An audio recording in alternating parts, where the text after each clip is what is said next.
एक बार फिर यूक्रेन के मैप के ऊपर आता हूं, फिर सुधांशु त्रिवेदी और अभय दुबे मैं आपका रुख करूंगा। हालांकि पॉलिटिकल लोगों के लिए आज कुछ ज्यादा है नहीं बात करने के लिए, क्योंकि स्थिति ऐसी बनी हुई है।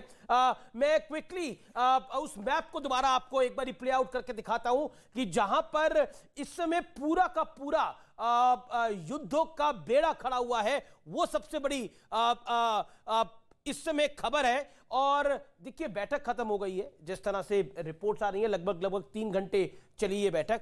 आप कह रहे हैं फेजेस में लड़ाई आगे बढ़ेगी, 10 दिन भी हो सकते हैं, 12 दिन भी हो सकते हैं, 8 दिन भी हो सकते हैं, ऑल सेड एंड डन। लेकिन मैं वापस इसी तरफ आता हूं।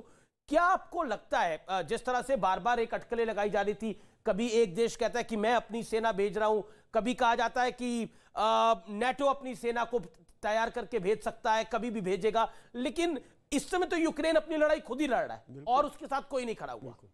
कोई शक की बात नहीं है। और यूक्रेन को पहले से मालूम होना चाहिए था। और जैसे एम्बेसडर डोगरा ने बताया, यूक्रेन उनका मेंबर नहीं है, तो कैसे वो भेज देंगे। हाँ, वो जो घोषणाएं लगातार हो रही बिल्कुल, तो वो इनको एनकरेज कर रही थी ना इस लड़ाई के लिए। और ये तो जेलेंस्की को बहुत पहले सोचना चाहिए था। 2 महीने से इनकी फोर्सेस यहां प्रिपरेशन कर रही थी, ड्रिल्स कर रही थी। इतने जनवरी में अगर इस एरिया में कोई, कुर्स्क के एरिया में, इस एरिया में अगर कोई सेना बेलोरसिया के एरिया में है जो सब जीरो टेम्परेचर में बैठी हुई है, तो वो ऐसे तो नहीं बैठी हुई थी ना। और उसका कितना एक्सपेंडिचर हुआ होगा। हम जाते हैं डेजर्ट में ट्रेनिंग के लिए, हमें मालूम है कितना भारी पड़ता है।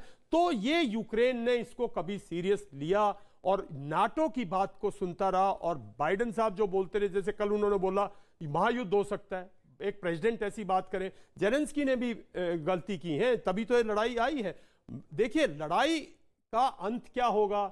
क्या जेलेंस्की छोड़ के भागेंगे? क्या जेलेंस्की को हटाना पड़ेगा? अल्टीमेटली तो रशिया यही चाहेगा कि यूक्रेन को रशिया कंट्रोल करे, ना कि कंट्रोल करे या नहीं करे या फिर उसके इन्फ्लुएंस में रहे। देखिए, 2-3 चीज उसने अपने आप बोली है कि मैं चाहूंगा, मेरा स्ट्रेटेजिक एम है। जी स्ट्रेटेजिक एम मेरा बहुत क्लियर है कि भाई नाटो का मेंबर ना बने ये, नाटो और इस तरफ दैट इज द पॉइंट कि नाटो का मेंबर ना बने और उनके पॉलिटिकल लीडरशिप इन्फ्लुएंस में है, जैसे बाकी कंट्रीज इन्फ्लुएंस में है, जैसा यूएसएसआर होता था।